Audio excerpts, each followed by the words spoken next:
बिस्मिल्लाहिर्रहमानिर्रहीम। ठीक ठाक हैं। उम्मीद है सब खैरियत से होंगे। स्टूडेंट्स, आज के लेक्चर के अंदर we will discuss about the public responses to externalities. अपना जो लास्ट लेक्चर हमने देखा था, उसके अंदर हमने जो प्राइवेट रिस्पॉन्सेज थे to deal with the negative externalities like bargaining and Coase theorem, इसी तरह से मर्जर्स और सोशल कन्वेंशंस जो थे उनको हमने इन डिटेल स्टडी किया। और ग्राफिकली हमने देखा कि ये किस तरह से जो नेगेटिव एक्सटर्नैलिटीज़ होती हैं उनको जो है ना वो कंट्रोल करके एक एफिशिएंट हमारे पास जो है ना वो प्रोडक्शन लेवल हमें देता है, जो कि सोशली एफिशिएंट इक्विलिब्रियम पॉइंट की तरफ जो है ना वो हमें लेके जाता है। अब उनके जो ड्रॉबैक्स थे प्राइवेट रिस्पॉन्सेज़ टू एक्सटर्नैलिटीज़ के, उसके अंदर हमने देखा था कि जो प्राइवेट रिस्पॉन्सेज़ होते हैं, ये आम तौर पे उस वक़्त सक्सेसफुल होते हैं, जब हमारे पास जो प्रोडक्शन साइड होती है, उसके अंदर we are dealing with duopoly और oligopoly. In case of monopolistic competition, या जब हमारे पास वेरियस और न्यूमरस नंबर ऑफ फर्म्स हों, जो कि मिलियंस की तादाद में जो है ना वो आउटपुट को प्रोड्यूस कर रही हों, और काफ़ी बल्क लेवल के ऊपर जो है वो जो आपके फॉसल फ्यूल्स हैं उनको बर्न करके जो है ना वो ग्रीन हाउस गैसेस और CO2 को एमिट कर रही हों, या जो वेस्ट होता है उसको जो है ना वो रिवर्स के अंदर या आपकी लेक्स के अंदर, या जो ओशंस हैं या सीज़ हैं उनके अंदर जब जो है ना वो दे रहे होते हैं, तो उस वक़्त जो है ये प्राइवेट रिस्पॉन्सेज़ जो होते हैं, ये एक इफ़ेक्टिव रोल जो है ना वो प्ले नहीं कर सकते होते इन तमाम एक्सटर्नैलिटीज़ को जो है ना वो कंट्रोल करने के लिए। तो उसके लिए जो आपके पब्लिक फाइनेंस के जो स्कॉलर्स हैं, उनके नज़दीक जो गवर्नमेंट है, उसको लाज़मी तौर पे जो है ना वो इंटरवीन करना पड़ता है, ताकि इन नेगेटिव एक्सटर्नैलिटीज़ को जो है ना वो कंट्रोल किया जा सके, और जो एफ़िशिएंट प्रोडक्शन लेवल होता है या एफ़िशिएंट आउटपुट लेवल होता है, जो कि सोशली एफ़िशिएंट लेवल हो, उसको जो है ना या सोशली बेनिफिशियल हो, उसको जो है ना वो अचीव किया जा सके। तो अगर हम पब्लिक रिस्पॉन्सेज़ की बात करें, तो पब्लिक रिस्पॉन्सेज़ में हमारे पास जो डिफरेंट रिस्पॉन्सेज़ हमें मिलते हैं, उसमें सबसे पहला जो कॉन्सेप्ट है, जो कि ब्रिटिश इकोनॉमिस्ट AC पिगो जो थे, उन्होंने 1930s के अंदर हमें दिया था, जिनको जो है ना वो टैक्सेस का नाम दिया जाता है, या AC पिगो के नाम की मुनासबत से इन्हें पिगोवियन टैक्सेस का भी जो है ना वो नाम दिया जाता है। इसके बाद जो सेकंड हमारे पास पब्लिक रिस्पॉन्स होता है इन नेगेटिव एक्सटर्नैलिटीज़ को डील करने के लिए, that is termed as subsidies. कि गवर्नमेंट जो है वो सब्सिडीज़ जो है ना वो प्रोवाइड कर सकती है, ताकि एफिशिएंट जो सोशल हमारे पास लेवल ऑफ आउटपुट होता है उसकी जो अचीवमेंट है उसको जो है ना वो मुमकिन बनाया जा सके। इसके बाद हमारे पास जो थर्ड रिस्पॉन्स होता है पब्लिक की तरफ से to deal with the menace of negative externalities, that is termed as emission fees, emission fees, and cap and trade programs. Cap and wait a minute, please.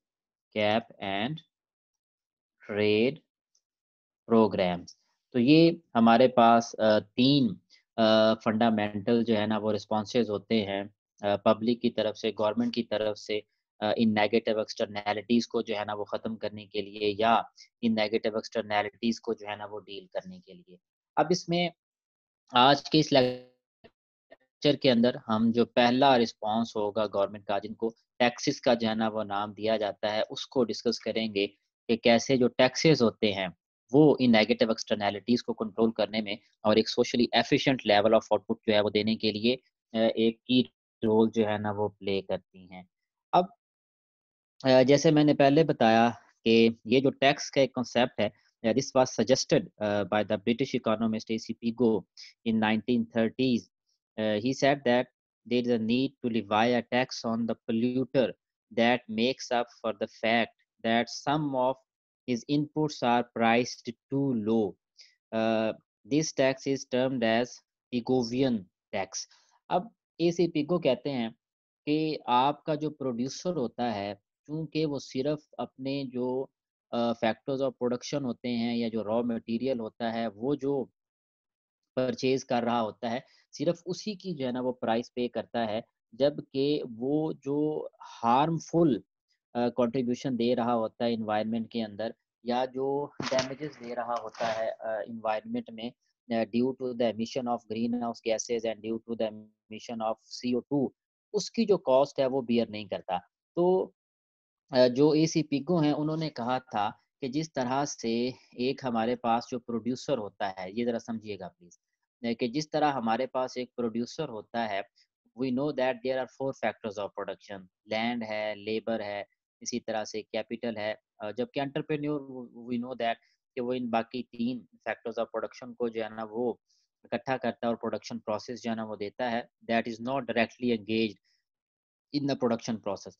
तो यानी प्रोड्यूसर ही basically हमारे पास entrepreneur होता है, या यहाँ पे एक चौथी चीज़ हम रॉ मटेरियल जो है ना वो डाल लेते हैं। अब यहाँ पे अगर आप देखें तो जो एसीपीगो हैं, वो कहते हैं कि एक प्रोड्यूसर जो होता है वो लैंड का रेंट तो पे कर रहा होता है, वो लेबर को वेजेस तो दे रहा होता है, वो कैपिटल का रेट ऑफ इंटरेस्ट तो पे कर रहा होता है, वो जो रॉ मटेरियल इस्तेमाल कर रहा होता है, उस रॉ मटेरियल की जो प्राइसेस होती हैं, वो तो पे कर रहा होता है। लेकिन अपनी प्रोडक्शन की वजह से वो जो डैमेजेस कर रहा होता है हमारे एनवायरनमेंट में या सोसाइटी के अंदर, उन डैमेजेस की जो कॉस्ट होता है वो बियर नहीं करता। यानी हमारा जो प्रोड्यूसर होता है किसी भी इकोनॉमी के अंदर, वो कॉस्ट ऑफ प्रोडक्शन तो पे कर रहा होता है in terms of the wages or earnings of the factors of production, in terms of the prices of raw material, तो वो कॉस्ट ऑफ प्रोडक्शन तो बियर करता है, लेकिन वो कॉस्ट ऑफ डैमेजेस बियर नहीं करता। तो उसने कहा, एसीपीगो ने एक सजेशन दी थी 1930s के अंदर कि वो जो आपके कॉस्ट ऑफ डैमेजेस, जिनको मैं यहाँ पे सीडी कह देता हूँ, ये जो कॉस्ट ऑफ डैमेजेस हैं, this would be in the form of taxes. ये आपके पास जो है ना वो टैक्सेस की फॉर्म में जो होने चाहिए। उसने कहा था कि आपके जो साइंटिस्ट हैं, एनवायरनमेंट प्रोटेक्शन ब्यूरो जो आपका है, वो इस बात को असेस कर सकता है, इस बात को जो है ना वो आप कह लें कि प्रेडिक्ट कर सकता है कि कोई एक यूनिट जो प्रोडक्शन यूनिट है, वो कितनी एमिशन कर रहा है CO2 की, या कितना जो है ना वो पोल्यूट कर रहा है हमारे एनवायरनमेंट को। तो वो जितना पर यूनिट ये जो चीज़ वो दे रहा है, यानी पर यूनिट ऑफ प्रोडक्शन जो है, जितना वो पोल्यूट कर रहा होगा हमारे एनवायरनमेंट को, उतना ही उसको जो है ना वो टैक्स पर यूनिट जो है ना वो आयद कर देना चाहिए। यानी पर यूनिट जितनी वो एमिशन कर रहा होगा या डैमेजेस कर रहा होगा, उतने ही पर यूनिट जो है ना वो उसको पे ऊपर जो है ना वो टैक्स लगा देना चाहिए। जिसकी वजह से आप कह लें कि एक तो जो आपका प्रोड्यूसर होगा, वो क्या करेगा, उसकी जो कॉस्ट होगी वो बढ़ जाएगी। कैसे कॉस्ट बढ़ जाएगी? पहले वो सिर्फ़ एमपीसी बियर कर रहा था, यानी मार्जिनल प्राइवेट कॉस्ट। ये कौन-सी कॉस्ट थी? ये वो कॉस्ट थी जो कि ये मैंने बताई, कॉस्ट ऑफ प्रोडक्शन जो है। अब जब उसके साथ उसको सीडी भी जो है ना वो बियर करना पड़ेंगे, यानी कॉस्ट ऑफ डैमेजेस भी बियर करना पड़ेगी। तो फिर इस सूरत में क्या होगा? इस सूरत में ये होगा कि उसकी जो कॉस्ट ऑफ प्रोडक्शन है वो बढ़ेगी। जब कॉस्ट ऑफ प्रोडक्शन बढ़ेगी तो उसका जो कॉस्ट का कर्व होगा वो लेफ्ट हैंड साइड ऊपर की तरफ शिफ्ट हो जाएगा। जब ऊपर की तरफ शिफ्ट हो जाएगा तो वो ऑटोमैटिकली अपनी आउटपुट का लेवल जो है ना वो पहले से कम कर देगा, और वो जो आउटपुट का लेवल होगा that would be called the socially efficient level of output. तो ये टैक्सेस कैसे जो है ना वो लगाए जाएँगे, और ग्राफिकली अगर हम इसकी एक्सप्लेनेशन देना चाहें कि कैसे ये इफेक्टिव हमारे पास एक टूल होगा टैक्सेस का, जो कि नेगेटिव एक्सटर्नैलिटीज़ को कंट्रोल करने में अपना जो है वो एक की रोल जो है ना वो प्ले कर सकती हैं। So let's draw the graph, sorry, let me remove other two responses. Okay, let's draw the graph के टैक्सेस कैसे जो है ना वो अप्लाई किए जाएँगे, कैसे उसका टोटल सिनेरियो होगा। लुक एट इट, उसी तरह से हमारा जो हॉरिज़ॉन्टल एक्सेस है, जहाँ पे हमने आउटपुट जो है ना वो पर ईयर जो है ना वो ली हुई है, और जो वर्टिकल एक्सेस है, इस पे हमने जो है ना वो अमाउंट जो है ना वो इंडिकेट की हुई है, this is our origin and we know that this is marginal benefits curve. ये हमारे पास मार्जिनल बेनिफिट्स का जो है ना वो कर्व है। और ये हमारे पास एमपीसी है, मार्जिनल प्राइवेट कॉस्ट है। अब साफ ज़ाहिर है कि जब आप जो है वो कॉस्ट ऑफ डैमेजेस भी जो है ना वो प्रोड्यूसर से जो है ना वो लेंगे, सॉरी ये एमपीसी ओरिजिन से नहीं स्टार्ट होगा क्योंकि ये इधर से स्टार्ट होगा। ठीक है जी। तो जब आप एमपीसी के अंदर कॉस्ट ऑफ डैमेजेस जो है ना वो शामिल करेंगे, तो ये पैरेलल हमारे पास जो है ना वो एक सिस्टम आ जाएगा। इस पैरेलल कॉस्ट कर्व आ जाएगा। This would be MPC plus C D. तो इसी से आप जो है ना वो यहाँ पे तो दूसरा जो मार्जिनल सोशल कॉस्ट का कर्व जो है ना वो आप ड्रॉ कर सकते हैं। अगर वो मैं वो यहाँ से जो है ना वो ड्रॉ करूँ, तो this would be our marginal social cost curve. और वो हमने लास्ट पढ़ा था कि जो मार्जिनल सोशल कॉस्ट का कर्व होता है that is equal to MPC plus marginal damages. यानी आप मार्जिनल डैमेजेस को अगर जो है ना वो ऐड कर देते हैं, तो ये एग्ज़ैक्टली वहीं से गुज़रेगा जहाँ से आपका जो पैरेलल ऊपर की तरफ शिफ्ट हुआ है कॉस्ट का कर्व, क्योंकि जो असेसमेंट होती है डैमेजेस की उसके मुताबिक ही जो है ना वो कॉस्ट ऑफ डैमेजेस जो है ना वो अप्लाई की जाएगी डिफरेंट प्रोड्यूसर्स के ऊपर जो है। तो यहाँ पे अगर हम देखें तो फॉर एग्जांपल इसको मैं पॉइंट डी का जो है ना वो अगर नाम देता हूँ, तो यहाँ से अगर मैं नीचे एक परपेंडिकुलर ड्रॉ करूँ, वर्टिकल परपेंडिकुलर जो है, तो यहाँ पे हमारे पास जो लेवल ऑफ आउटपुट होगा that would be the Q star level of output. अब ये जो परपेंडिकुलर है, ये एमपीसी को जो है वो यहाँ पे पॉइंट सी के ऊपर इंडिकेट कर रहा है। अब पॉइंट सी से अगर मैं एक परपेंडिकुलर हॉरिजॉन्टली ड्रा करूँ, तो यहाँ पे एक पॉइंट आएगा जिसको कहते हैं जे। ये जो बेटा मैंने लाइन ये ड्रा की है ना ये वाली, इसको कहते हैं वर्टिकल परपेंडिकुलर, और ये जो है इसको हॉरिजॉन्टल परपेंडिकुलर कहते हैं। इसी तरह से अगर पॉइंट डी से एक हॉरिजॉन्टल परपेंडिकुलर ड्रा करूँ, तो दिस वुड बी, इसको अगर मैं आई का जो है ना वो नाम दे देता हूँ। अब अगर आप देखें तो बेसिकली जो मार्जिनल प्राइवेट कॉस्ट है, यानी जो कॉस्ट ऑफ प्रोडक्शन जिसको हम कहते हैं, अगर मैं इसको सीओपी कह दूँ, कॉस्ट ऑफ प्रोडक्शन, तो वो बेसिकली पॉइंट सी के ऊपर है। अब जो इतना हमारे पास पॉइंट और पॉइंट डी और जो पॉइंट सी है इसके दरमियान, ये बेसिकली वो मार्जिनल डैमेजेस हैं जो कि प्रोडक्शन की शक्ल में जो है ना वो किए जा रहे हैं प्रोड्यूसर की तरफ से। तो यहाँ पे है, अगर हम देखें इस ओवरऑल सिनेरियो को, तो यहाँ पे आप कह लें कि इतनी लेवल ऑफ आउटपुट देने के लिए, यानी आईडी लेवल ऑफ आउटपुट जो है ये देने के लिए आप कह लें कि इतने जो टैक्सेस हैं वो उसको जो है ना वो लाजमी तौर पे जो है ना वो बियर करना पड़ेंगे। यानी ये टैक्स कलेक्शन जो है ना वो गवर्नमेंट के पास आ जाएगी। अब यहाँ पे अगर ओवरऑल टैक्स कलेक्शन की हम बात करें, तो ये जो शेडेड एरिया होगा, ये वाला जो है, ये जितना एरिया है आई, डी, जे और सी, ये गवर्नमेंट के पास जो है ना वो टैक्सेस की शक्ल में आ जाएगा। क्योंकि अब गवर्नमेंट क्या है, वो कॉस्ट ऑफ डैमेजेस जो है ना वो लेगी। अब अगर साफ ज़ाहिर है कि हमारा प्रोड्यूसर जो है वो ज़्यादा लेवल ऑफ इनपुट अगर देना चाहेगा, तो उसको ज़्यादा जो है ना वो कॉस्ट ऑफ डैमेजेस जो है ना वो बियर करनी पड़ेगी। ठीक है, अगर कम करेगा तो वो कम कॉस्ट ऑफ डैमेजेस बियर करेगा। मिसाल के तौर पे अगर वो क्यू स्टार से जो है लेफ्ट साइड पे आके यहाँ पे आ जाता है क्यू नोड पे, तो साफ ज़ाहिर है फिर उसकी जो आप कह लें कि एरिया होगा वो पहले से कम हो जाएगा। यानी पहले अगर वो इतना कर रहा था तो ये एरिया खत्म हो जाएगा, सिर्फ़ इतना जो है ना वो टैक्स पे करेगा, मज़ीद आउटपुट कम करेगा तो उससे भी ज़्यादा जो है ना वो कम जो है ना वो टैक्सेस जो है ना वो बियर करेगा।